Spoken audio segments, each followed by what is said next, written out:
Ok, incómodos. Entonces ya tenemos acá en este momento a Ninoshka Matute. Ella es candidata a la alcaldía de la ciudad de Guatemala por la coalición FOPA por la ciudad. Nino, ¿cómo estás? Bienvenida a este espacio de los incómodos. ¿Cómo te encuentras el día de hoy? Muy bien, la verdad que no me siento para nada incómoda y muy por el contrario, muy honrada de estar con Siempre Incómodo. Muchas gracias por la invitación y muchas gracias por ayudarme a solucionar los problemas técnicos porque pues estábamos aquí con toda la ansiedad y las ganas de encontrarnos contigo. ¿Cómo estás tú? Bien, gracias. Mira, aquí con cuestiones que se nos salen un tanto de las manos, es que la plataforma en este momento no estaba funcionando desde la tarde, pero ya te puedes dar cuenta que nosotros aquí somos prácticos y estamos improvisando para tener una transmisión bonita. Desde ya te hago saber que hay mucha gente entusiasmada acá conectada por conocerte, por escuchar tus propuestas. Entonces, si quieres, podemos empezar con la primera pregunta y es que me gustaría preguntarte, ¿quién es Nino Matute? Nino Matute, pues es una guatemalteca que nació aquí en la zona 3, pero que por cosas de la vida vivió mucho tiempo fuera. Pero siempre con el corazón puesto en Guatemala. Crecí y estudié en Chile y hace más de 30 años que cumplí mi objetivo original, que fue esa semillita que te digo de hace mucho tiempo atrás, que me llamaba a volver a Guatemala. Así que regresé, terminé o reestudié más bien la carrera de arquitectura en la Universidad Rafael Landívar y me he dedicado por más de 30 años incómodo a trabajar, a reflexionar, a entender el funcionamiento de la ciudad. He de decir que he tenido la fortuna de estudiar y trabajar en algo que me apasiona y mira, y ahora sí, aquí estoy con una posibilidad cierta de llegar a la Municipalidad de Guatemala en unas elecciones muy particulares, bastante complejas, pero también una gran oportunidad para demostrar que es posible cambiar las cosas y que otra forma de hacer política en Guatemala es posible. Nino, gracias por esa respuesta. Y digamos, en este plan o en este plan que se tenía de la alcaldía, originalmente tú ibas como concejal, como vocal, y ahora es candidata. ¿Nos puedes contar un poco sobre este proceso? Interesantísimo, porque te digo, las piezas se movieron de maneras totalmente inesperadas, ¿verdad? Efectivamente, yo tomé la decisión de dar un paso adelante y después de estar muchos años con la eterna protesta, ¿verdad? De ser parte de tantos guatemaltecos hartos del sistema político, de ver que las cosas no funcionan, de vivir una ciudad en el colapso permanente, en el abandono permanente, dije, no, yo tengo que participar en política, que al fin y al cabo es la única herramienta que conocemos para efectivamente tratar de que las cosas cambien, aunque el entorno sea totalmente complejo, ¿verdad? Difícil, pues vale la pena intentarlo y efectivamente me candidaté para ser miembro del Consejo Municipal en una planilla también muy singular, encabezada por Juan Francisco Solórzano Fopa, este joven abogado, defensor de las causas justas, y que pues justamente hoy está teniendo un momento muy importante en el proceso de su detención ilegal ya por más de un mes y medio. Así que por esa situación, al poder inscribir la planilla, pero dejar vacante el puesto de la alcaldía, de la candidatura a la alcaldía, la ley electoral indica que al ganar nuestra planilla las elecciones, se genera o se produce el corrimiento, por lo tanto, todos los puestos se corren y yo que quedé encabezando esta coalición tomaría posesión del puesto de la alcaldesa, primera vez en la historia de Guatemala, la primera alcaldesa en la municipalidad de la ciudad más importante del país. Justo eso iba a mencionar, Nino, la primera alcaldesa mujer en Guatemala históricamente es un peso bastante grande y si bien como tú lo dices, las piezas se movieron de una forma un tanto curiosa, pero eso no lo hace dejar de ser importante, ya que tenés un gran currículum. Si nos puedes contar un poco de tu experiencia que tienes tal vez en cargos públicos o generalmente, y qué es lo que te hace específicamente decidir participar para un puesto en la alcaldía. Sí, bueno, soy arquitecta, ¿verdad? Como te contaba, estudié en la Universidad de Chile, en la Facultad de Arquitectura y Urbanismo de la Universidad de Chile, donde el enfoque fue justamente más hacia el urbanismo que el diseño. Después repetí la carrera, aunque me convalidaron varias asignaturas acá, en la Universidad Rafael Andívar. Puestos públicos en realidad no he tenido, sin embargo, sí tuve la oportunidad de trabajar para un ministerio, el Ministerio de Cultura. Y eso fue también develador porque entendí las dificultades que significan poder gestionar desde el otro lado, ¿verdad? Mi gestión siempre ha sido desde la ciudadanía, desde la sociedad civil, principalmente como directora ejecutiva de una organización, una fundación que se dedicó por muchos años, yo estuve en el puesto por 12 años, a la transformación urbana de la ciudad específicamente, pero no únicamente enfocados en la zona 4. Por lo tanto, me place poder presentar toda esa trayectoria de trabajo profesional, pero también de experiencias compartidas con los vecinos, con la comunidad, con una serie de actores que tienen que intervenir sí o sí en la transformación de la ciudad. Y a partir de ahí nació esa vocación mía de poder conjuntar el tema del diseño arquitectónico, pero sobre todo el diseño y la planificación urbana en conjunto con la ciudadanía, que fue la gran lección de la primera etapa de 4 Grados Norte, que se consolidó como un lugar de destino, pero que no tuvo la posibilidad o la visión tal vez en ese momento de generar un proyecto de ciudad de uso múltiple, de uso mixto, que tuviera comercio, oficinas, pero imprescindiblemente vivienda para poder generar esta comunidad que al final es el mejor mecanismo para poder proteger, transformar y cuidar un espacio en la ciudad. Ahí entonces es donde se generó toda esta visión de hacer ciudad de manera colaborativa y a partir de una herramienta que me parece fundamental, que es básicamente la transformación del espacio público. Porque esta transformación que puede parecerte como muy física, ¿verdad? Hablando de diseño urbano, de espacio, de buena iluminación, de mobiliario urbano, de espacios amigables, no solamente implica poder tener una experiencia buena, ¿verdad? De ser un habitante de una ciudad hermosa, sino que efectivamente es la herramienta que nos permite ascender de manera exponencial como seres humanos de una manera más horizontal, al poder mejorar nuestra calidad de vida como comunidad, como ciudadanos y habitantes de un mismo espacio urbano. Y ahí lo puedes comprobar, ¿verdad? Así que efectivamente, a partir de ahí, también tiene que ver esa vocación mía de querer llegar a un puesto donde esta iniciativa y esta posibilidad de transformación de ciudad tenga mucho más peso y efectivamente podamos atender a la gran mayoría de habitantes de esta ciudad. Gracias, Nino. Yo creo que algo rescatable y muy importante que tú mencionas acá es visión. Creo yo que es una de las cosas más importantes y al mismo tiempo considero yo que te enfrentas a un escenario, pues digamos, un tanto único, donde los problemas realmente se han acumulado en bastantes aspectos que la sociedad o incluso la ciudadanía pareciera estar un poco cansada y buscan un cambio bastante abrupto. Hablando sobre la visión, entonces, Nino, ¿cuál es la visión que tienes tú a largo plazo para la ciudad de Guatemala? Y si tú pudieras darme tú tres principales acciones concretas que lograrías para tomar o para lograr esa visión que tienes. Por supuesto, mira, la visión podía pasar toda la tarde aquí hablándote de esa visión, pero básicamente el objetivo de concretar esa visión es que todos los guatemaltecos podamos dejar de morir cada día esta ciudad y empecemos a vivirla. Nuestra vida como seres humanos es corta y creo que es compleja. Agregarle a eso el padecimiento de tener que transitar, movilizarse, vivir sin agua en una ciudad tremendamente inequitativa, no puede ser aceptable. Así que la visión de ciudad para nosotros es justamente una visión a largo plazo, con una planificación urbana que tenga ese alcance para poder no solo decorar la ciudad con jardines hermosos, que también se vale, sino que principalmente estructurar una infraestructura que sea capaz de responder a nuestra generación actual y que sea sostenible para las generaciones venideras.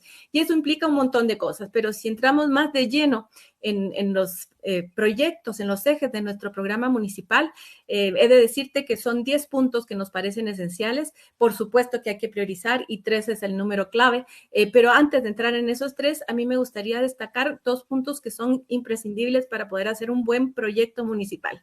Y esto tiene que ver con la transparencia. Sabemos que nos vamos a encontrar con una institución tremendamente opaca, con malos manejos, que va a ser necesario poner un orden en la casa como primera prioridad. Y la otra es la transparencia No, esta es la transparencia. Y la otra es la posibilidad de hacer un municipio colaborativo donde la participación ciudadana no sea un eslogan, sino que efectivamente la casa de los vecinos, este poder local, abra sus puertas a esa fiscalización, pero sobre todo a la participación de la comunidad, que al final es para quien debemos diseñar una ciudad y son los vecinos quienes nos pueden devolver esa información de manera muy, muy certera.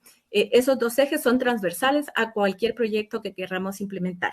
Y luego creo que es bastante evidente, lo habrás escuchado, muchos manejamos ese padecimiento, ¿verdad?, del ciudadano del día a día y tienen que ver básicamente con tres temas. Uno es la movilidad del transporte público, el otro es la seguridad ciudadana y el tercero, que lo dejo como tercero, pero me parece prioritario, es el tema del servicio de agua potable, ¿verdad? Adentrándonos un poquito en el tema del agua y en general también en el transporte, nuestro primer cambio, nuestra primera acción al llegar a la municipalidad va a ser efectivamente reenfocar todos los recursos, tanto humanos como técnicos, pero sobre todo todos los recursos económicos para poder ofrecerle a las comunidades que han sido históricamente excluidas la posibilidad de ser atendidas como se merecen. Y por supuesto que tener agua potable en las casas de cada uno de los vecinos de la zona 21, de la zona 18, de la zona 24, de la zona 7 y una infinidad de otras zonas, la zona 2, incluso áreas muy centrales, la zona 6, que padecen este problema del agua, es nuestra prioridad principal.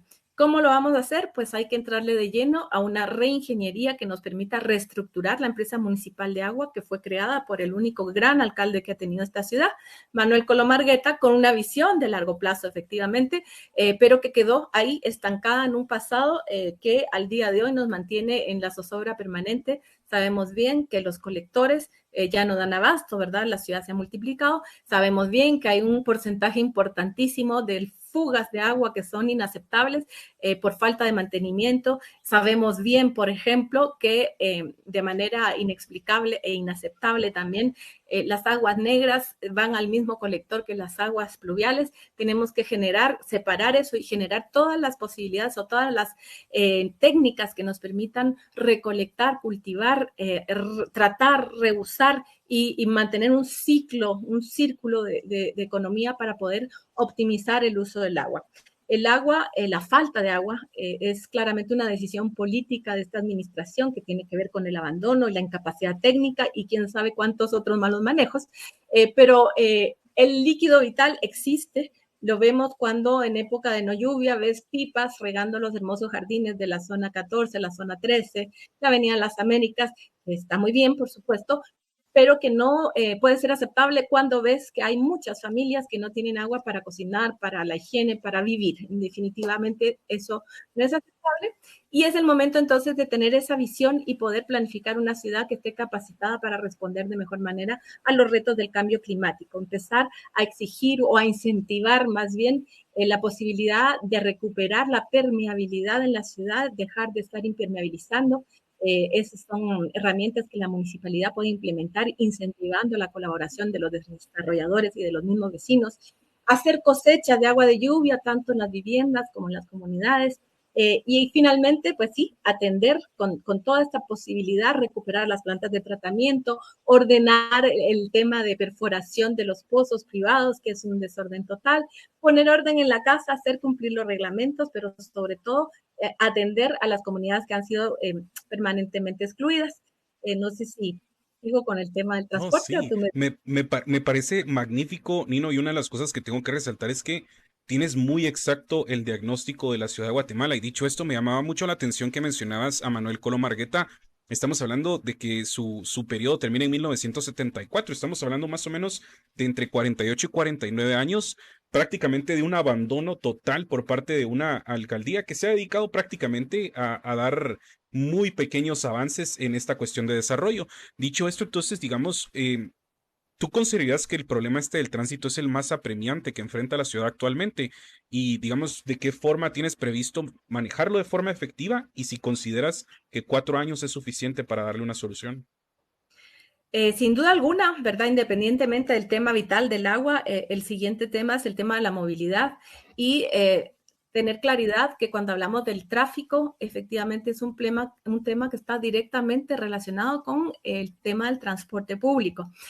4 años seguro no son suficientes para poder cambiar radicalmente la realidad, pero sí es suficiente para recuperar lo que había sido implementado originalmente bien, que es el transporte a través del BRT, el bus de tránsito rápido, que en Guatemala se llama Transmetro, que perdió su eficiencia porque, en primer lugar, no es parte de una planificación global imprescindible que tiene que ir incluso mucho más allá de la ciudad de Guatemala y tiene que ser una planificación conjunta a nivel metropolitano.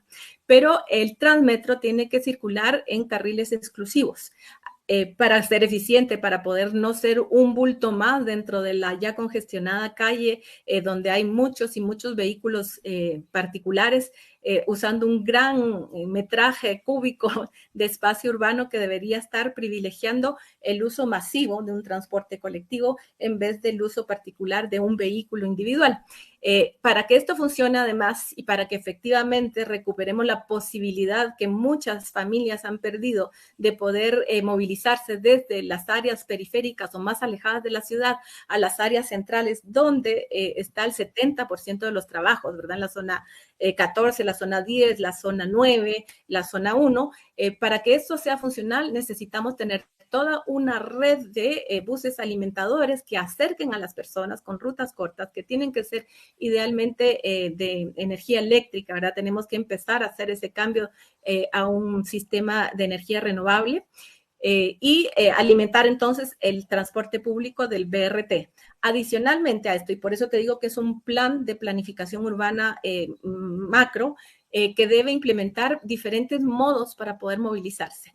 A estos ejes de transporte debe agregarse un circuito, pero técnicamente diseñado, de ciclovías que principalmente deben cumplir las especificaciones técnicas que te permitan un funcionamiento como un sistema de movilidad, no como un sistema de paseo, de recreación, como actualmente lo ha implementado la municipalidad. Tiene que tener un punto de origen y destino y tiene que tener la posibilidad de conectarse con el BRT. Además, sobre todo, tiene que tener las condiciones de seguridad que toda esa gran masa crítica de ciclistas está esperando para que efectivamente se atrevan a sacar su bicicleta sin arriesgar la vida día a día.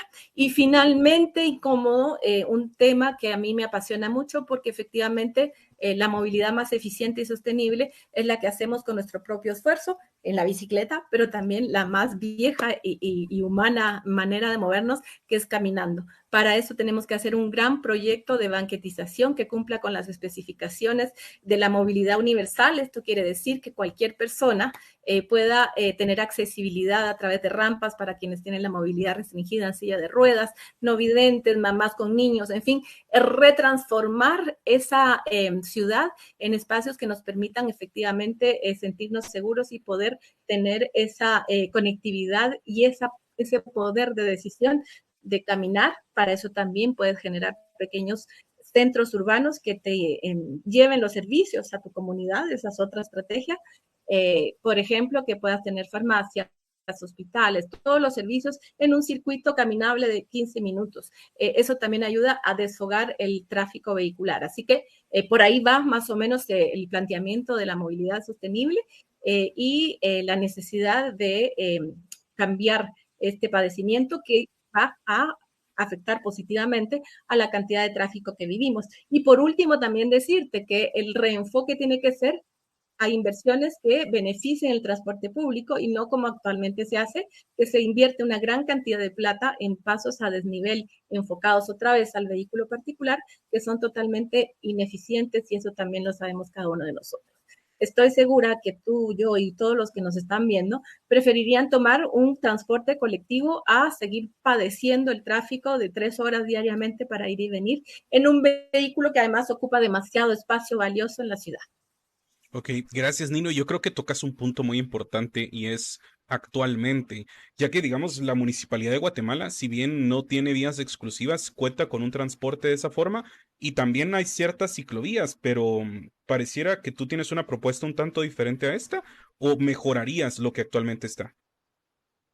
En general, digamos, yo creo que en Guatemala no nos podemos dar el lujo de si algo está funcionando bien, echarlo para abajo, ¿verdad? O sea, si algo funciona bien, lo que tenemos que hacer y tenemos la obligación es mejorarlo y ampliarlo. Pero el tema del transporte público, a mí me parece inaceptable que por lo menos esta municipalidad se cree que tiene un muy buen nivel de funcionarios técnicos que pueden planificar la ciudad, pero creo que ese descalabro y ese abandono del que vemos en la ciudad en general también se ha dado hacia adentro y no hay un liderazgo capaz de coordinar todas las diferentes direcciones municipales en el tema de la movilidad. Es evidente, digamos, podíamos haber tenido un sistema porque se implantó en el 2007 el Transmetro y en vez de ni siquiera estancarse, ha retrocedido en su funcionamiento. Antes podías trasladarte de una estación y cambiar de una línea a otra sin tener que bajarte del Transmetro, sino que estaban las estaciones que se comunicaban, no tenías que pagar un boleto, antes había un boleto gratuito para la tercera edad. Son cosas imperdonables que se han ido deteriorando con el tiempo, por lo tanto hay muchísimo que rehacer y que planificar, porque sobre todo el tema de la movilidad sí requiere una planificación conjunta a nivel metropolitano con una especialización técnica de ingeniero de movilidad que es escasa en Guatemala, he de decirlo, pero que sí existen expertos en movilidad, de tal suerte que efectivamente todo este sistema funcione como un relojito que nos permita, por ejemplo, poder tener una aplicación en el reloj o en el celular para poder prever los puntos de congestionamiento o los tiempos de llegada. O sea, sí, hay que reestructurar todo el sistema de movilidad porque actualmente es una improvisación. Te pongo de ejemplo lo que inauguraron ayer, que de verdad pareciera una burla, con este busito eléctrico para 12 personas, que más parece un transporte turístico, que además lo inauguran en las zonas más acomodadas de la ciudad, en Cayalá, en las zonas centrales, mientras el resto de vecinos de la zona 21 y la zona 18 siguen teniendo que depender de las motos o de los taxis piratas, arriesgando su seguridad y padeciendo largamente esta ciudad que, como te dije, tenemos que poder vivirla y no morirla cada día. Gracias. Es bastante interesante que dices esto porque, digamos, el transporte público, si bien sí puede implementar, hay otro escenario muy importante y es el de la delincuencia en Guatemala. ¿Tú tienes alguna estrategia específica para combatir la delincuencia y tal vez mejorar la seguridad ciudadana en la capital? Sí, ese es el tercer eje y gracias por darme pie para comentártelo. Sabemos bien que, o a mí me gusta hacer la diferencia entre seguridad ciudadana y la seguridad pública. Sabemos que el mandato de la seguridad pública recae en la Policía Nacional Civil, el Ministerio de Gobernación y que muchas veces la municipalidad le ha hecho el quite a poder asumir esta responsabilidad. Nosotros creemos que es importante que efectivamente los ciudadanos tengan ese respaldo en el servidor público más cercano, que es el servidor municipal. La municipalidad tiene que asumir ese rol de ente coordinador que acerca las instituciones a las personas. Por tanto, debemos primero recuperar o volver a capacitar al servidor público que en algún minuto, cuando recién se inauguraba la policía municipal, se convirtió en un servidor público. La comunidad le tenía mucho más confianza a un policía municipal que a un policía nacional civil. Eso también se perdió, ¿verdad? Es inaceptable, pero entendemos que es parte de este abandono, no solo hacia afuera, sino que hacia adentro, hacia los funcionarios y empleados públicos de esta administración. Por lo tanto, tenemos que volver a recuperar primero ese orgullo y esa pertenencia de un funcionario público que se siente orgulloso de pertenecer a una institución, luego reactualizarlos en temas de seguridad y promoción de cultura de la paz que debiera tener la policía municipal y luego poder hacer uso de la tecnología a través de esta misma aplicación que puede ser la misma para el transporte como para poder tener esa interacción permanente entre la policía municipal y el vecino que se convierte o que puede tener la posibilidad de hacer su denuncia en el momento justo, en tiempo real, para tener una atención más eficiente también. La municipalidad debería abrir unos puntos de atención al vecino que les hemos llamado nosotros, que son pequeños centros de monitoreo donde conjuntas la acción de la Policía Municipal con la Policía Nacional Civil y con otras entidades relacionadas que es con red y que son bomberos, donde también tienes que tener un pequeño centro de monitoreo donde las cámaras urbanas se puedan monitorear. Y también agregar no solo las cámaras de tránsito, que son las que actualmente están, sino que generar todo un sistema de cámaras en las áreas peatonales, que es donde nos movilizamos las personas. Tiene que ser la seguridad enfocada en las personas, que además también tengan la posibilidad de convertir un mobiliario urbano diferente, que son los botones de pánico, estas estaciones para pedir auxilio donde tienes el contacto directo con este centro de monitoreo. Está la cámara municipal y puedes generar una alarma donde otra vez los vecinos se convierten en los vigilantes naturales, que son los que en general tienen más efecto en esa seguridad preventiva que hemos perdido por creer que mientras más encerrados estemos, más seguros estamos. Ese es un mito totalmente falso, es totalmente lo contrario. Mientras más viva y llena de personas esté el espacio público, vamos a poder tener una ciudad más segura. Gracias, Nino.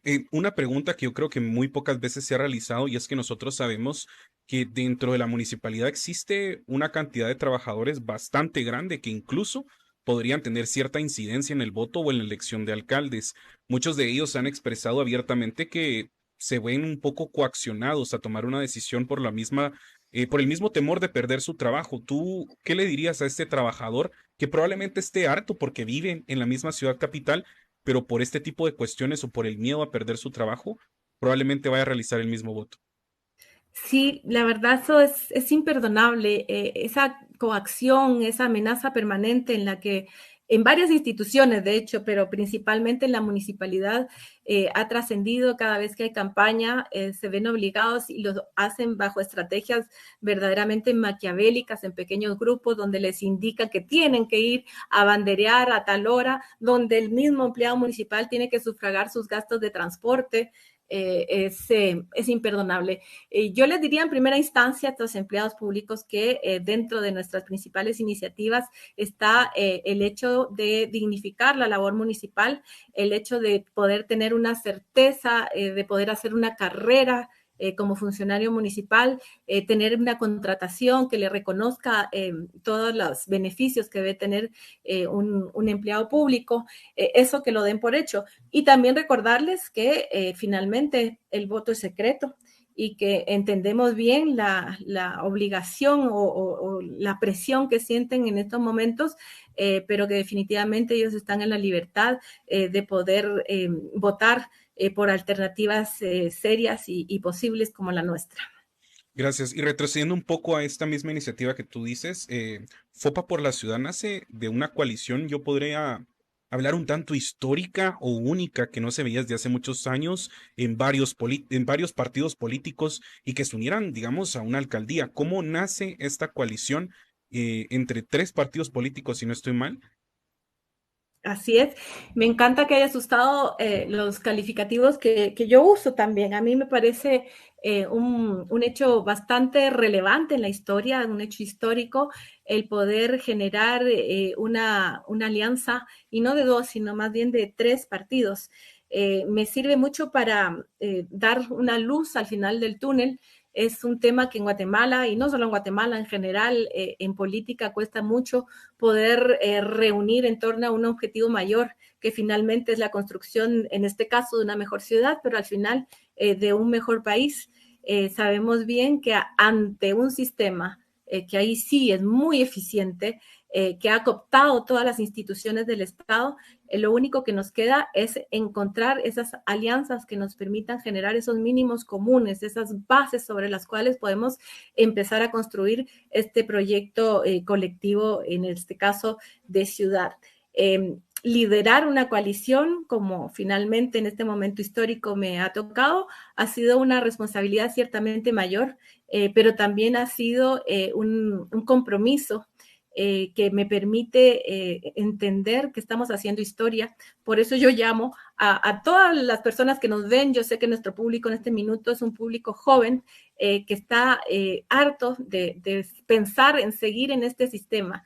El poder reunir a tres partidos diversos, ¿verdad? Con visiones y posiblemente con ideologías diferentes hacia este objetivo común es una demostración que como guatemaltecos podemos hacer lo mismo y debemos hacer lo mismo. Y es también mi propuesta para la municipalidad, el poder desarmar esa polarización en el que nos encontramos en un momento histórico post pandemia, que efectivamente es un punto de quiebre en cómo estamos organizados los seres humanos, que no hay que perder de vista. Pero tener en esta coalición al partido Semilla, a URNG Maíz y al partido WINAC, ciertamente es histórico. Y me gusta también destacar que estos tres partidos son partidos que no son vehículos electorales, son de los pocos partidos que en Guatemala existen, que tienen una trayectoria institucional, que nos dan el respaldo de que lo que se busca es una participación democrática dentro de un sistema tremendamente adverso. Así que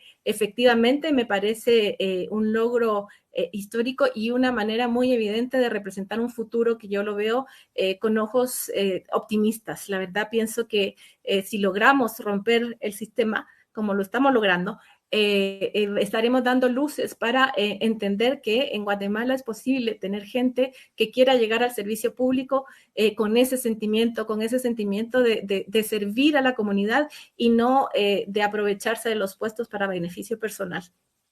Y no, hay algo que te inspire a ti a seguir actualmente, porque digamos, no solo estás haciendo algo histórico, sino aparte de eso, estás hablando de que la mayoría de candidatos son hombres. Y sabemos que Guatemala es un país altamente machista. ¿Qué te inspira entonces a seguir adelante a pesar de todas estas adversidades, por así decirlo? Sí, ha sido difícil y no ha sido menor, ¿verdad? La descalificación cuando nos encontramos con los otros candidatos es impresionante, ¿verdad? Estar en foros con 20 candidatos hombres, cada uno más prepotente que el otro, ¿verdad? Tratando de descalificar mi participación.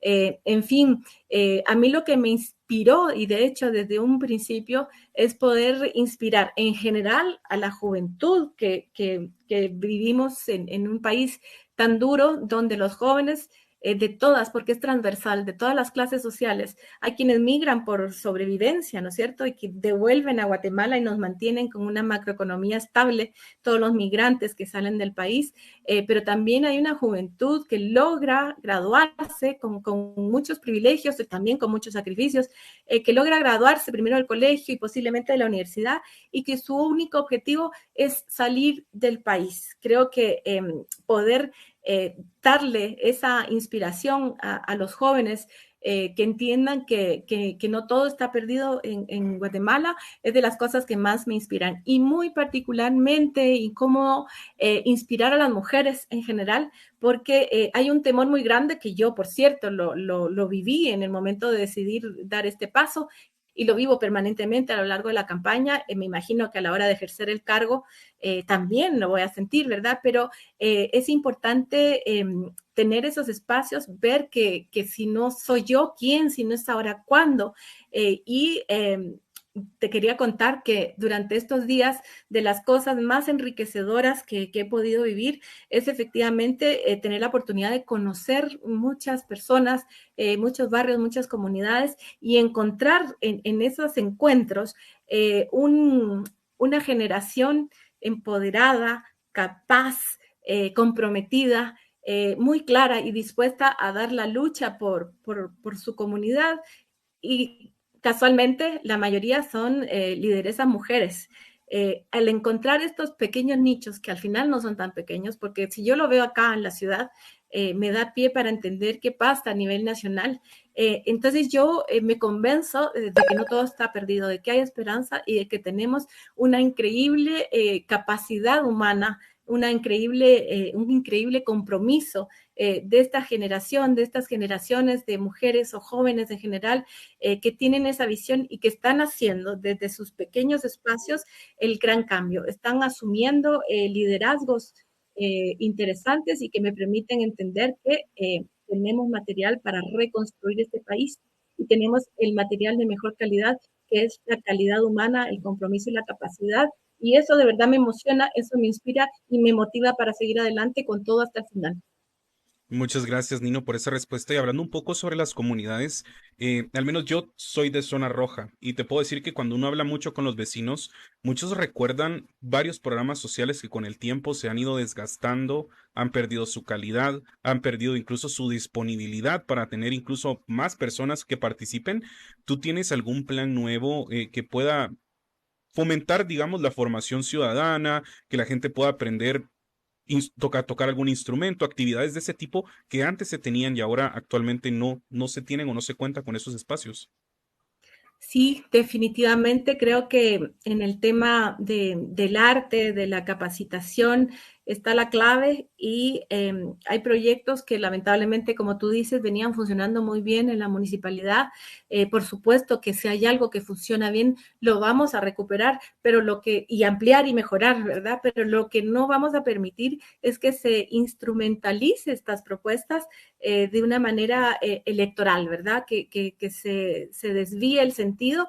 Lo que nosotros queremos es justamente tener la posibilidad de capitalizar toda la potencialidad y el desarrollo que los jóvenes, que los estudiantes, que los niños tienen para poder mejorar el país. Por lo tanto, sí creemos que es importante seguir incentivando las escuelas deportivas, seguir incentivando y ampliando todas las escuelas musicales, de arte, de danza, de la municipalidad, terminar de desarrollar los proyectos de capacitación en los TECs municipales que curiosamente están terminados los edificios y no los inauguran, me imagino que lo harán ahora en época de campaña, en estos días que quedan, pero dar esa posibilidad de capacitación y de mejoramiento, llevar también o poder valorar esa esencia que tienen los barrios, que va más allá del espíritu, que tienen que ver con lo patrimonial, cultural, arquitectónico, artístico,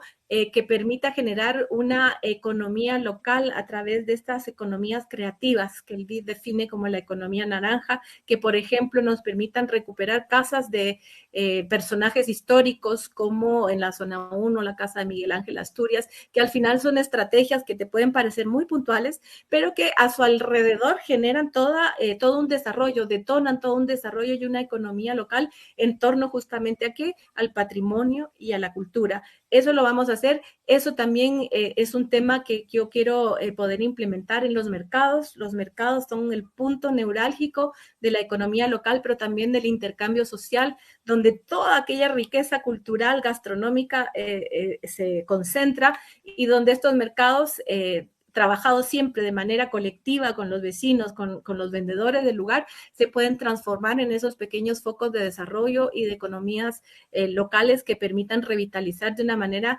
muy integral los barrios en la ciudad. Gracias, Nino. Y hablando un poco sobre infraestructura que tú la mencionabas anteriormente, em, ¿consideras que tienes alguna obra principal que consideras necesaria para mejorar la calidad de vida de la gente de la capital?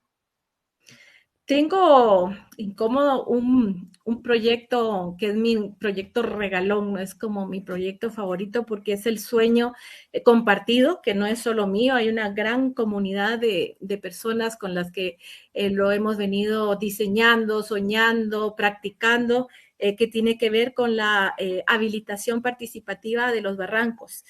Nuestra ciudad tiene una individualidad muy particular y es que está rodeada de este cinturón ecológico que está representada por los barrancos que constituyen justamente nuestras reservas ecológicas que permiten que al día de hoy, con toda la contaminación y el descontrol de este colapso urbano en el que vivimos, nos permite aún así tener un aire respirable porque están ahí porque afortunadamente su propia geografía los protege, pero que han sido tan maltratados, han sido convertidos en vertederos ilegales, prácticamente todos los ríos superficiales urbanos están contaminados en un 90% y más, ¿verdad? Entonces, ahí tenemos una riqueza espectacular que efectivamente nos puede dar esa singularidad a nivel mundial y transformarnos en una ciudad verdaderamente verde, porque tenemos el 42% de la superficie de nuestra ciudad son los barrancos. Si pensamos en que podemos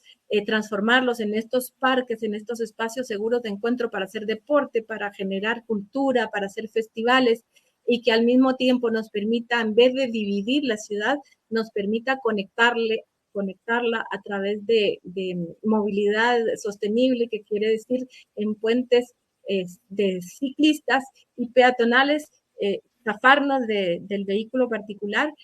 Ahí tenemos un potencial maravilloso. La municipalidad actual dice que la gran mayoría de barrancos son propiedad privada. es posible que así sea, pero también el liderazgo y la capacidad técnica para generar incentivos que permitan hacer estas alianzas municipales y con propietarios privados también existe. Hay muchos mecanismos de desarrollo urbano que te permiten empujar, ¿verdad? De alguna manera estas iniciativas para que efectivamente sucedan. Así que ese proyecto para mí es mi favorito y es un proyecto bastante factible y eso es mi gran proyecto. Ok, suena muy bonito el lograr cambiar algo tan importante en la ciudad que mucha gente probablemente puede ignorar. Mucha gente menciona también uno de los problemas más grandes acá o que atribuyen al problema del tráfico es el transporte pesado. Es algo que no podemos evitar, tiene que pasar por la ciudad de Guatemala de costa a costa, pero ¿existe algún cambio, alguna mejora o alguna propuesta que tú tengas para mejorar la manera en la que el transporte pesado se maneja en la ciudad? Sí, justamente, mira, hay mucha presión de parte de los transportistas porque pues uno tiene que tener la capacidad de entender la visión de cada uno, ¿verdad? Los horarios que restringen el paso por la ciudad, sin embargo, dada la realidad en que vivimos, creo que de momento es necesario, pero es importante poder dotar de esta infraestructura y aquí sí que vale la pena hacer un proyecto que posiblemente tenga que hacerse en alianza con el gobierno central porque supera la capacidad de inversión, de endeudamiento, de daños de desarrollo, pero todo el proyecto de la circunvalación en el área metropolitana que debe realizarse en conjunto con terminar de cerrar el anillo periférico que tenía ese objetivo original otra vez con Manuel Colón, pero que quedó a medio hacer. Entonces, tener opciones para que efectivamente, si tú restringes, des la posibilidad de tener otra opción que te permita seguir generando y no afectar la economía de diferentes sectores. Entonces, esa infraestructura vial creo que sí es imprescindible y que sí es necesaria poder hacer en conjunto con el gobierno central. Eso, ¿verdad? Para que no tengan tampoco que necesariamente someterse al tráfico urbano y que eficienten sus tiempos de transporte y traslado a través de esta infraestructura que es imprescindible y que sí estaríamos dispuestos a incentivar en conjunto con el gobierno central. Gracias, Nino. Y entrando un poco sobre uno de los temas que más problemas tenemos, incluso es algo de lo que yo he mencionado en muchas ocasiones, y es esta situación con la distribución del agua. Algo que muchos sufrimos y es recibir agua 3 veces al día o no recibir agua en su totalidad. Eh, ¿Hay algún proyecto o algún plan que tengas para poder mejorar la situación del agua? Sí, te hablaba un poco antes. En primer lugar, hay que poner orden en el desarrollo de la ciudad. Tenemos un plan de ordenamiento territorial que tiene las bases, por supuesto, tiene que actualizarse, pero ahí están las bases para saber, por ejemplo, en qué áreas no podemos desarrollar la ciudad. Son las áreas protegidas que al día de hoy efectivamente se siguen desarrollando y las empresas constructoras lo primero que hacen es talar las reservas boscosas, afectando directamente y poniéndose la cuerda al cuello porque nadie puede sobrevivir sin agua. Es necesario entonces proteger esas áreas de captación natural. Sabemos que es a través de los bosques donde la naturaleza recupera a través de la lluvia vuelve a infiltrar en las napas subterráneas el agua. Eso es importantísimo hacerlo. Y por otro lado, también te comentaba de otras estrategias que tienen que ver con la capacidad de una ciudad de planificar a largo plazo y de saber enfrentar los retos del cambio climático. Hoy llueve una cantidad increíble de agua en muy poco tiempo y las ciudades tienen que estar preparadas para que eso suceda. De tal suerte que podamos construir, y es una estrategia urbana de desarrollo urbano que se llama ciudades esponjas. Esto quiere decir que podamos transformar grandes extensiones que durante la época de no lluvia sean canchas deportivas, sean parques urbanos, pero que en el momento de recibir esa gran cantidad de lluvia en la época lluviosa puedan ser inundables y convertirse en estas piscinas urbanas de captación de agua para poder otra vez efectivamente tratarla, reusarla, reciclarla y conservarla y también volver a infiltrar. Cuando yo te hablo de volver a infiltrar es que es muy importante porque efectivamente con la cantidad de pozos privados que se perforan aquí en la ciudad de Guatemala, no le damos tiempo a la naturaleza de recargarse. Por eso cada vez los pozos, los desarrolladores lo saben muy bien, porque además son carísimos de hacer, van más y más abajo, a 800 metros. Abajo de la tierra para encontrar agua, y encontrar agua de mala calidad, porque a esas profundidades ya el agua viene con metales pesados que son dañinos para la salud. Por lo tanto, todas estas estrategias tienen que ver con volver a equilibrar el desarrollo urbano de una ciudad, que tiene que entender que debe ser justamente en un balance permanentemente equilibrado con todo el ecosistema natural que tenemos alrededor. Dependemos de la naturaleza, y si seguimos depredando los espacios urbanos de conservación, pues efectivamente nos estamos condenando a una crisis hídrica aún más dramática. Eso por un lado, y luego todo lo demás que ya hablamos, ¿verdad? De generar una infraestructura actualizada para poder trasladar el agua. No es necesario pensar aún, tal vez a largo plazo, sí, pero en hacer estos traslados que están proponiendo otros candidatos, de traer agua de muy lejos. De momento aquí tenemos que recuperar estas plantas de tratamiento que están abandonadas, tenemos que hacer otras también, pero sobre todo tenemos que mantener esa relación sana entre lo urbano y lo natural.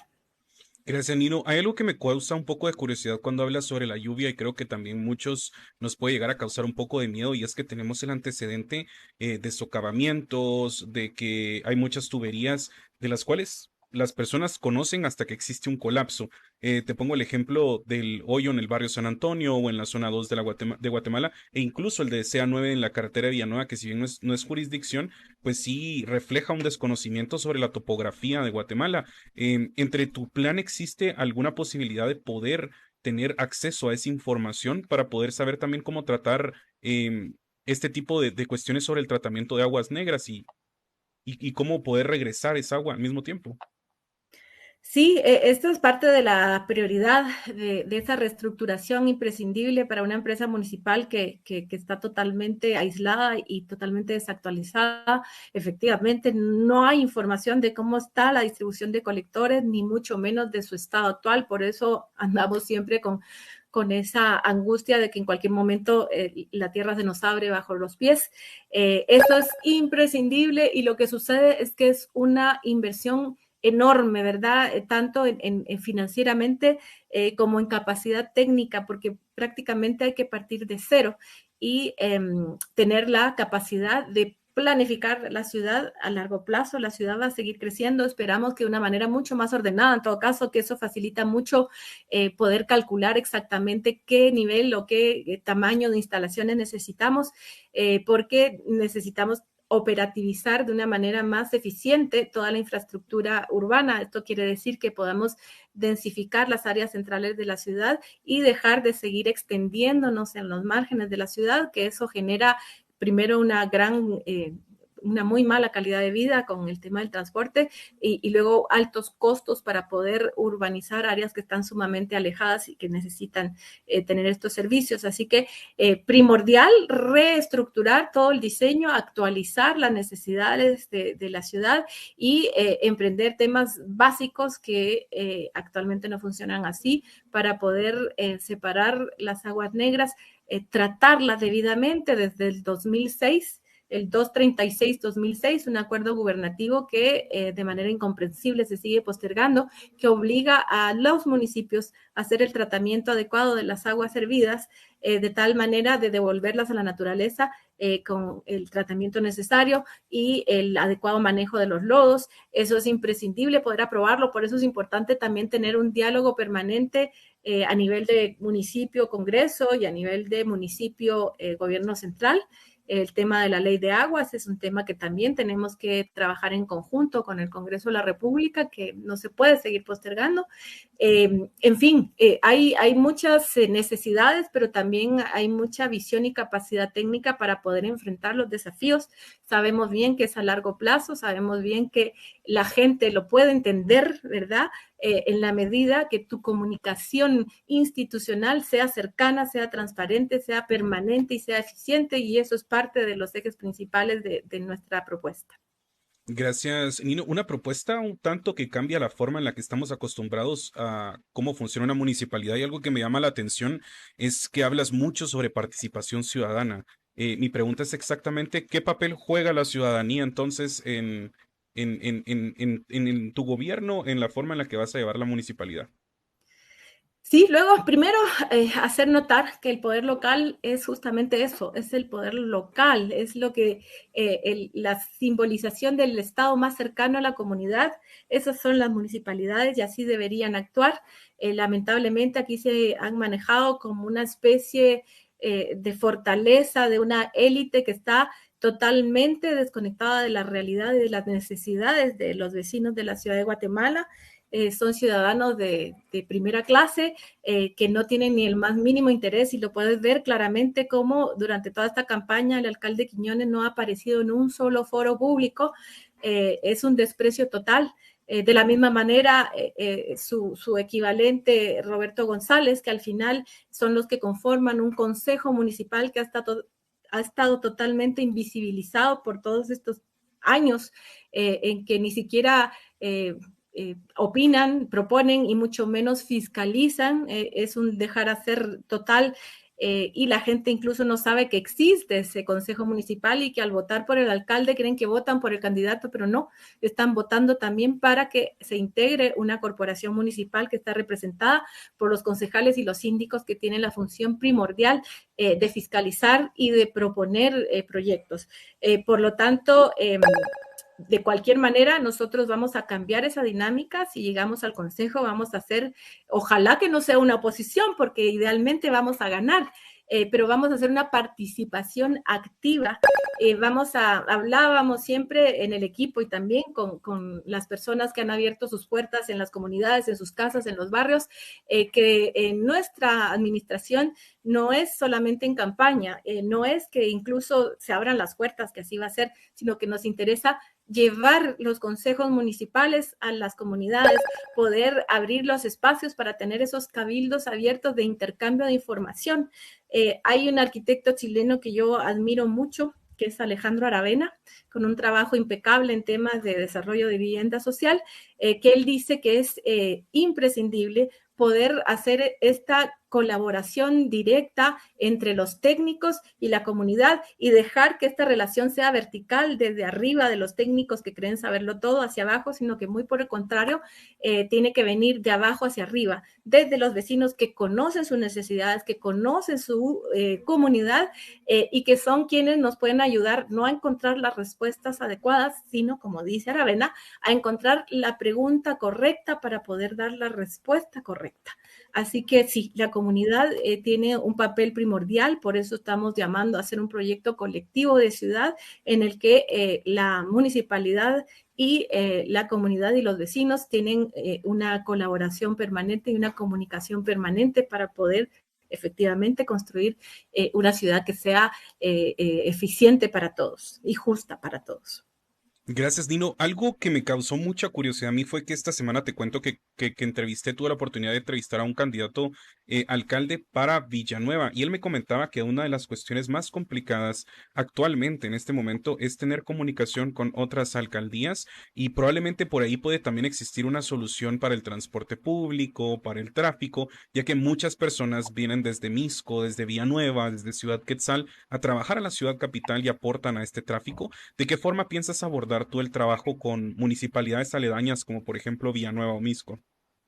Sí, parte de este desapego o esta, no sé, esta manera de administrar la municipalidad tiene que ver con todo. Están totalmente desvinculados tanto de los vecinos como de los municipios, con un mal entendimiento. Yo creo que el municipio de la ciudad de Guatemala tiene que asumir el liderazgo para poder generar esta mancomunidad. Al final, efectivamente, como tú lo dices, no tiene ningún sentido planificar una ciudad dentro de los límites de la ciudad si al final los temas como el manejo de desechos, el transporte público, el agua son temas que tienen que trabajarse con esta perspectiva metropolitana.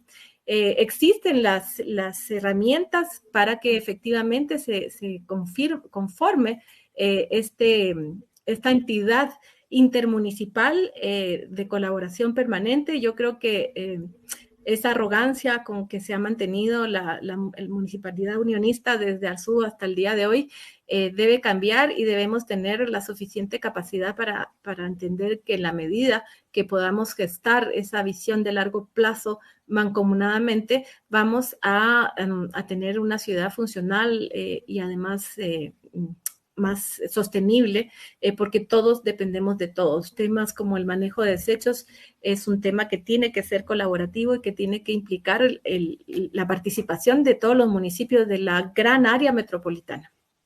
Ok, gracias. Una pregunta bastante importante, me llama la atención que hablas justamente sobre esto. En este ámbito de el medio ambiente, digamos, em, ¿cuál sería entonces tu propuesta para mejorar, digamos, perdóname, para promover en este caso que se pueda cuidar el medio ambiente y tratar de manejar esto de una forma eficaz, que es algo que realmente no se ve en la ciudad en este momento?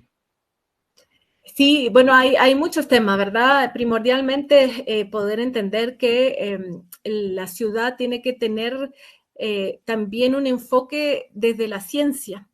El tema de la naturaleza, las especies con que estamos eh, jardinizando la ciudad, de hecho, desde la jardinización, pero también todas las especies con que se reforestan las áreas de protección o las áreas de conservación urbana, tienen que tener o pertenecer adecuadamente al espacio, a su hábitat adecuado para poder generar y optimizar todos los beneficios ambientales o los servicios ambientales que la naturaleza le provee a una ciudad. Por lo tanto, es importante tener esa visión científica desde la biología, desde el manejo de la naturaleza y los ecosistemas para el desarrollo en general de la ciudad. Por otro lado, y otro tema importante es empezar a incentivar el uso de energías renovables, sobre todo en el tema del transporte, ¿verdad? Poder tener más buses eléctricos y incentivar muchísimo la movilidad verdaderamente sostenible que tiene muchos beneficios, no solo en cuanto a la contaminación del aire, porque hacemos cero emisiones cuando caminamos y cuando hacemos bicicleta, ¿verdad? Y además te da un beneficio directo a tu salud, ¿verdad? Entonces tiene muchos beneficios. Eso por un lado. Y luego entrarle de lleno a un rediseño de la manera en cómo se están manejando los desechos.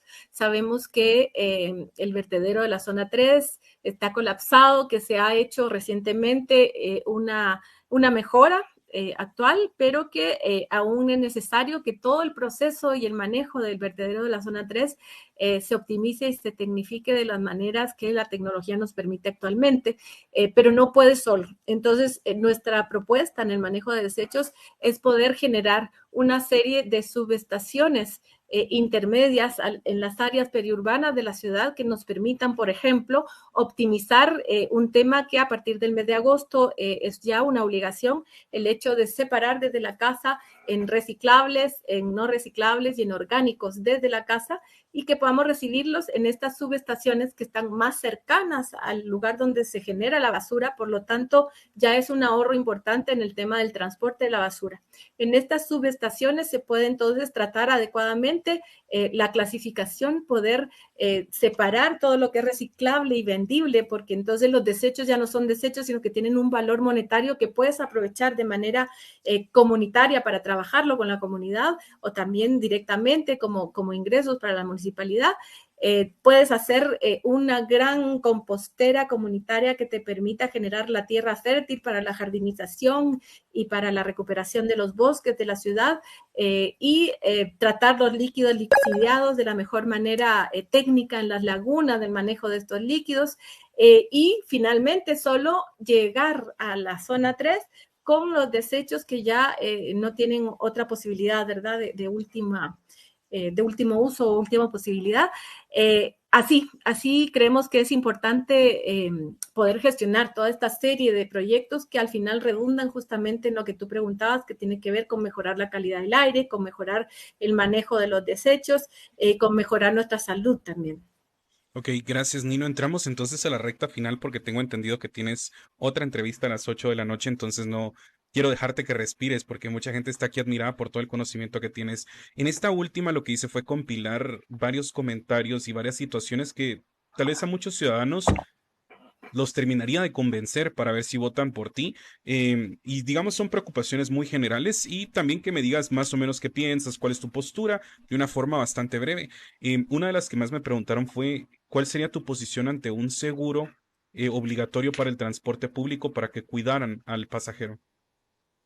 Sí, yo creo que es necesario. Yo creo que estamos abandonados en muchos sentidos y uno de esos es eso. Tienen que tener la obligatoriedad de tener ese seguro contra terceros para nosotros los pasajeros. También, y retomando un poco el tema anterior, es imprescindible retomar el tema de la revisión técnica del transporte público, pero también del transporte vehicular, ¿verdad? En los países, en las ciudades civilizadas, tienen que pasar por esa revisión para tratar de que los motores funcionen de una manera óptima y se contamine lo menos posible.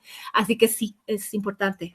Si no estoy mal, este plan es de Chile, ¿verdad? Que una vez al año van a revisión su vehículo para ver si Así es. cumplen con todos los requisitos. Ok, Así es, muchas y gracias por si aclarar. pasas, te dan la tarjeta de circulación, si no pasas, tienes que pasar tu auto al taller, definitivamente. Ok, muchas personas también preguntan acá cuál sería tu solución para el problema con las motocicletas.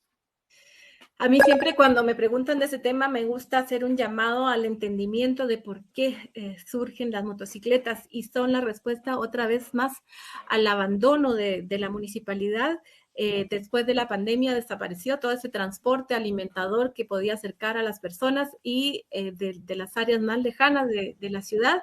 Y la gente tiene que moverse, tiene que ver cómo lo hace. Entonces, la gran mayoría de familias, y es un drama porque la seguridad es increíble, se movilizan familias enteras en motocicletas porque no hay otra alternativa, o en los taxis piratas donde meten 6, 7 personas, donde te cobran lo que quieran. Bueno, todo ese desorden y ese abandono es parte de una municipalidad totalmente desvinculada de sus ciudadanos y las motos tienen que ver con eso. Por lo tanto, ¿qué podemos hacer para que esto se reduzca? Y otra vez volvemos al tema de incentivar o invertir mayoritariamente en temas de transporte colectivo, en transporte masivo.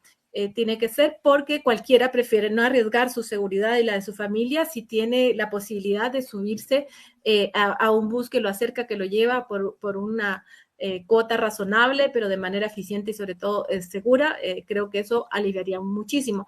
Por otro lado, otra vez, la comunicación permanente que permita generar programas y proyectos de educación cívica, de educación vial, que deben aprender a respetar las normas. Y esto no sirve de nada si no hay una policía municipal debidamente capacitada que sea la que pone orden, ¿verdad? De momento tenemos una ciudad donde todo se deja hacer y tú ves que las motos se pasan en rojo, que se suben a la banqueta y el policía municipal está ahí mismo enfrente. Entonces, recuperar esa autoridad perdida de un servidor público que está para cuidar y ordenar. Y luego eso, respetarnos mutuamente porque todos somos parte o usamos la ciudad y todos tenemos ese derecho. Hacer notar, en todo caso, que la pirámide invertida de la movilidad urbana prioriza sí o sí la parte más amplia para el peatón, o sea que todas las inversiones y las iniciativas deben ir enfocadas principalmente en una ciudad hacia el peatón. Después del peatón viene el transporte público, o sea, todas las inversiones siguientes son para el transporte público. Después viene el transporte de carga, después viene la moto y después al último viene el vehículo particular. Entonces, tener en cuenta eso, creo que en conjunto podemos hacer de esta ciudad una ciudad más ordenada y más vivible, pero entendiendo que de alguna manera todos tenemos derecho a ese espacio público que es muy valioso, pero que quienes más derecho tienen son aquellos que representan una manera más eficiente de ocupar ese espacio, por ejemplo, en el transporte público. Ok, gracias. Hablando sobre transporte público, ¿cuál sería tu postura ante el retorno de los buses rojos o extraurbanos? Mira, es que es difícil, ¿verdad? Porque no se trata de seguir administrando el subdesarrollo, o sea, que los buses rojos eran indignos, inseguros, insalubres, eran una lacra, y cuando lo retiraron creo que todos nos ilusionamos pensando que entonces venía la renovación de esa flota. Lamentablemente no fue así. Lo que tenemos que hacer es reemplazar el servicio que esos buses prestaban, que eran los alimentadores hacia los ejes del Transmetro. Eso es imprescindible, pero tenemos que hacerlo de una manera sostenible, actual, bajo las necesidades y posibilidades de un siglo XXI que se nos está yendo en retroceso, ¿verdad? Así que nunca recuperaría yo los buses rojos, sino que volveríamos a hacer el servicio, pero con los mecanismos y los buses adecuados a las necesidades y a la ciudad que queremos construir. Ok, ¿cómo mejorarían las vías peatonales? Es una de las preguntas más hechas en este live en este momento.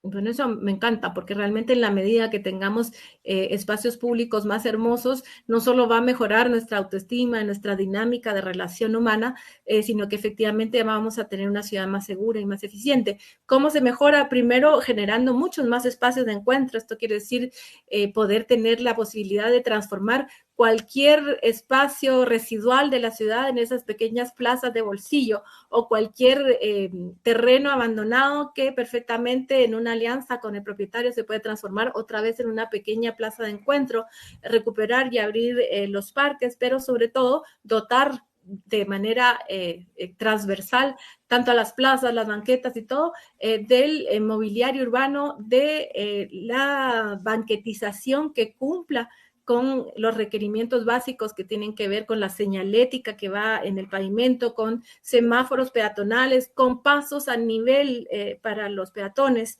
en fin, eso, tener espacios de sombra, espacios de encuentro, los botones de pánico, o sea que hay muchas estrategias que nos permiten no solo embellecer la ciudad, sino que principalmente hacerla funcional y hacerla segura.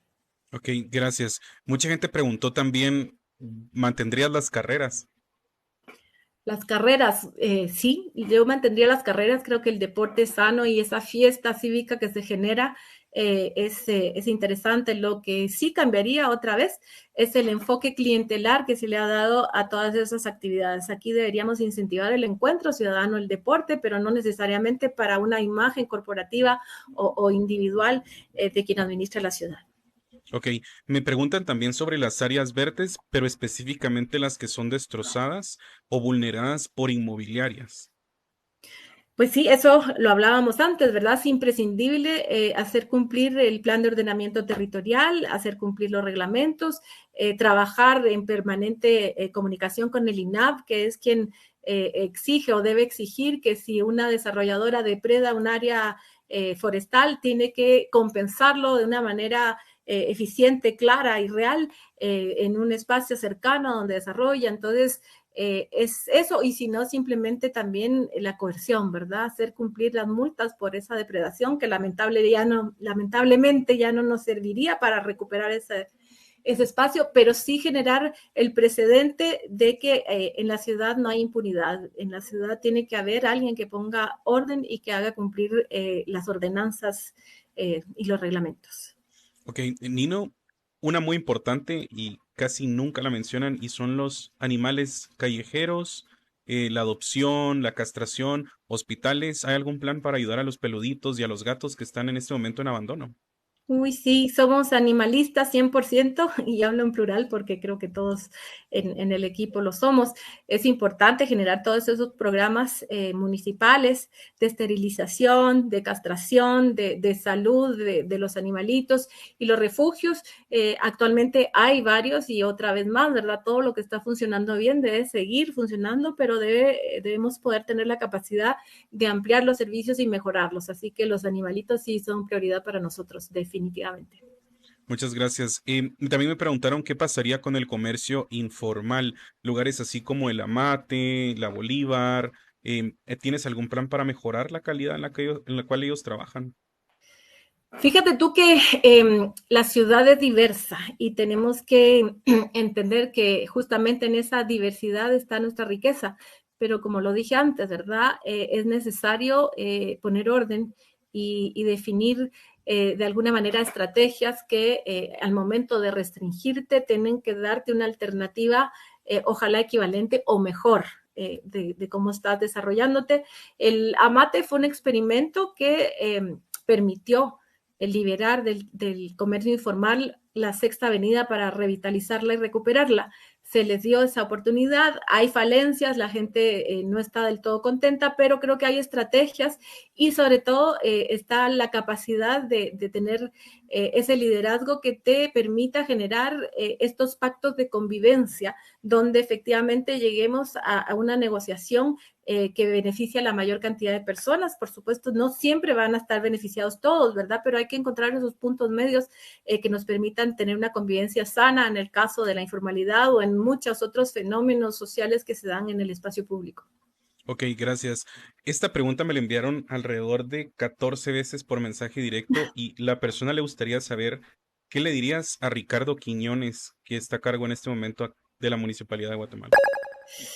Yo le diría que no se aferre más al cargo, que le está haciendo mucho daño a su país. Creo que ya es suficiente. Creo que la gente está harta de esta gestión, de esta arrogancia, de esta desvinculación con su realidad y que es el momento de retirarse. Ok, muchas gracias. Ninoshka, para finalizar esta entrevista, antes de agradecerte, ¿por qué las personas deberían de votar por la coalición FOPA por la ciudad? Mira, nosotros tenemos el poder de la autenticidad, pero también tenemos el compromiso y la capacidad. Pero sobre todo tenemos la oportunidad histórica de torcerle la mano al sistema en un momento crítico de nuestra realidad social y política en el país. Los invito a votar por esta alternativa real, sustentada en la diversidad y la autenticidad de quienes integran la planilla y mi persona. Les invito a votar por nosotros porque además representamos una coalición que puede dar pie para cambiar el futuro de este país. Les invito a que el 25 de junio busquen en la papeleta la única casilla donde no va a salir la foto de la candidata, pero sí van a salir los 3 logos de los partidos que integran nuestra coalición. El logo del partido Semilla, el logo de URNG Maíz y el logo del movimiento político WINAC. Ahí, con decisión, con firmeza y con mucha ilusión, marcan la X y logramos cambiar la historia de este país. Nino, tengo que agradecerte, son muy pocas las veces que yo puedo tener una entrevista tan cómodamente y creo que esa es la forma en la cual yo podría resumir esto. Em, ¿Qué le dirías entonces a los seguidores que tenemos acá que probablemente se estén preguntando de qué forma pueden ellos darle eco a la propuesta de Nino o a la Ninoneta, como la mencionan ellos aquí en los comentarios? Bueno, mira, tenemos esa maravillosa pertenencia, ¿verdad? La gente se ha identificado mucho con nosotros. Les diría que hagamos esa labor hormiga porque no tenemos más recursos, pero tenemos esa capacidad de comunicarnos, de entendernos, de representar a mucha gente que está harta y que se emociona y se ilusiona con esta alternativa cierta. Síganos en todas nuestras redes, estamos como @ninomatute, ahí pueden compartir el contenido permanentemente, invitar a seguirnos en las redes, encuentran el enlace al programa municipal, encuentran todo el material, la agenda de estos pocos días que nos van quedando, así que eso, hagamos esta posibilidad real, construyamos este proyecto colectivo de ciudad que viene sobre la base básicamente de ese deseo auténtico, de esa naturalidad que nos representa y de esa ilusión de entender que otra forma de hacer política en este país es posible. Nino, no me queda nada más que desearte muchos éxitos en tu candidatura. En media hora estarás con Víctor Javier, uno de mis colegas con los cuales he trabajado muy arduamente para crear estos espacios. Te deseo lo mejor y muchas gracias por el tiempo y espero que este no sea el último ni el único.